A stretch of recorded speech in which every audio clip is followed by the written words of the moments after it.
Hindi dumalo ang aktor na si Vong Navarro sa preliminary investigation ng kaso na isinampanya laban kina Denise Cornejo, Cedric at Bernice Lee at Zimmer Raz. Iginiit naman ng kampo ni Denise at Cedric na hindi sila maaaring sampahan ng kasong illegal detention dahil wala naman daw silang intensyon na idetine ang aktor. Balitang hatid ni Salima Refran. Kasama ang kanilang abogado, umarap sa unang pagkakataon sa preliminary investigation sa Department of Justice sina Denise Cornejo, magkapatid na Cedric at Bernice Lee at Simeon Raz Jr. o Zimmer Raz. Mga respondent para sa patong-patong na reklamong inihain ng aktor na si Vong Navarro. Pagharap sa panel of prosecutors, agad hiniling ng kampo ni Cornejo na bigyan sila ng kumpleto at unedited na kopya ng mga CCTV footage at karagdagang panahon para magsumite ng kanilang mga counter affidavit sa mga reklamong inihain laban sa kanila ni Navarro. Pero hindi sila pinagbigyan, kaya isinumite at pinanumpaanan nila ang kanilang mga counter affidavit. Sa kanilang mga counter affidavit, iginit ni Cornejo, magkapatid na Lee at Raz, na hindi raw pwedeng sampahan sila ng illegal detention ni Navarro dahil wala naman daw silang intensyon na idetine ang aktor. Sa reklamo naman na rape ni Cornejo laban kay Navarro, hiniling din ng kampo ni Cornejo na makapagsumite ng reply affidavit. Pero hindi rin ito pinagbigyan ng panel of prosecutors.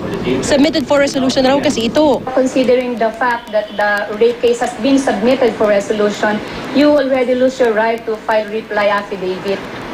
You know what to do, Panyero. The preliminary investigation has been terminated.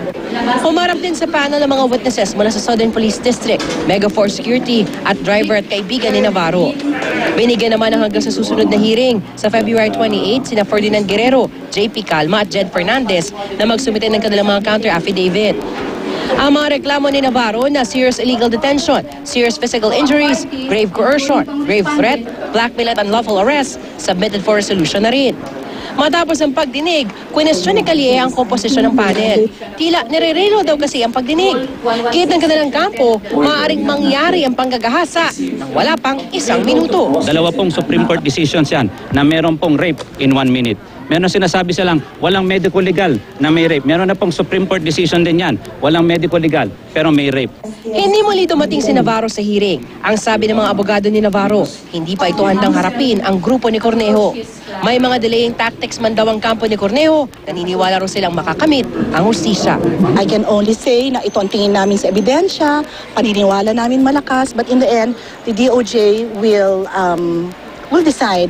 Nagpatawag naman ng press conference ang negosyanteng si Cedric Lee kung saan nagsalita siya laban sa ABS-CBN. Ayon kay Lee, hindi raw patas ang pagbabalita ng ABS-CBN tungkol sa reklamo laban sa talent nitong si Navarro. Masama raw ang loob niya sa umano'y pangahalongkat ng TV network sa mga kasong wala umanong kaugnayan sa pamumugbog kay Navarro. Tulad ng issue sa kanyang mga dating kasintahan, kanyang mga negosyo at umano'y koneksyon niya sa NBI na may hawak sa reklamong isinampa sa kanya ni Navarro. Diniin din ni Cedric Lee na wala silang relasyon ni Denise Cornejo. I understand they have to protect one of their own dahil si Vong Navarro ay talent nila. I'm requesting sa ABS, mag-isip-isip naman sila if they're harboring a rapist. Tinawagan namin ng ABS-CBN pero wala pa silang pahayag kaugnay sa mga sinabi ni Cedric Lee. Salima Refran, GMA News.